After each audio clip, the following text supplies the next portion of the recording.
ദുബൈയിലെ ജ്വല്ലറിയിൽ നിന്ന് 20 ലക്ഷം ദിർഹത്തിന്റെ സ്വർണ്ണം മോഷ്ടിച്ച 6 സംഘത്തെ പിടികൂടുന്നതിന്റെ ദൃശ്യങ്ങൾ പോലീസ് പുറത്തുവിട്ടു.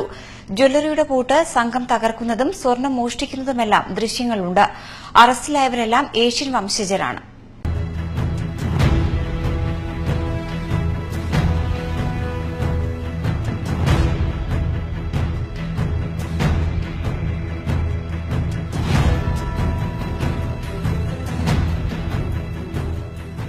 ദയരയിലെ ജ്വല്ലറിയിൽ പ്രതികൾ മോഷണം നടത്തുന്നതിന്റെയും പോലീസ് ഇവരെ അറസ്റ്റ് ചെയ്യുന്നതിന്റെയും ദൃശ്യങ്ങളാണ് ദുബൈ പോലീസ് പുറത്തുവിട്ടത്.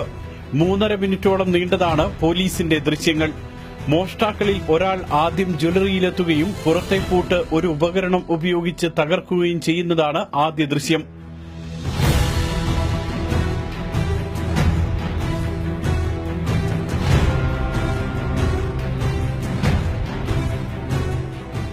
പൂട്ട് തകർത്ത ഇയാൾ തിരിച്ചുപോയി സെക്കൻഡുകൾക്കുള്ളിലാണ് സംഘത്തിലെ മറ്റുള്ളവർ ജ്വല്ലറിയിൽ ഓടിക്കയറുന്നത്.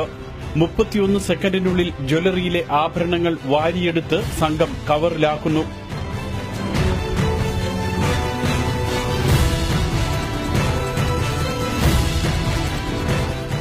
വാഹനത്തിൽ സംഘം രക്ഷപ്പെടുന്നതും പോലീസിന്റെ ദൃശ്യങ്ങളിലുണ്ട്. പിന്നീട് പോലീസ് വാഹനമാണ് ദൃശ്യങ്ങളിൽ കാണുന്നത്. ഇന്റർനാഷണൽ സിറ്റിയിലെ താമസ സ്ഥലത്തെത്തി പോലീസ് സംഘം കൊള്ളക്കാരെ കീഴ്പ്പെടുത്തുന്ന ദൃശ്യങ്ങളും പോലീസ് പുറത്തുവിട്ടു.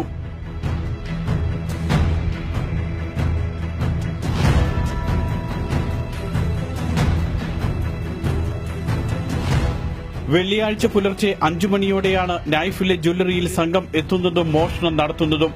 60 ദശലക്ഷം ദിർഹത്തിന്റെ ആഭരണങ്ങളാണ് ജ്വല്ലറിയിൽ അപ്പോൾ ഉണ്ടായിരുന്നത്. 31 സെക്കൻഡിനുള്ളിൽ 20 ലക്ഷം ദിർഹത്തിന്റെ സ്വർണ്ണാഭരണം സംഘം മോഷ്ടിച്ചു. ഏഷ്യൻ വംശജരായ എല്ലാ പ്രതികളെയും 24 മണിക്കൂറിനുള്ളിൽ ദുബൈ പോലീസ് അറസ്റ്റ് ചെയ്തു.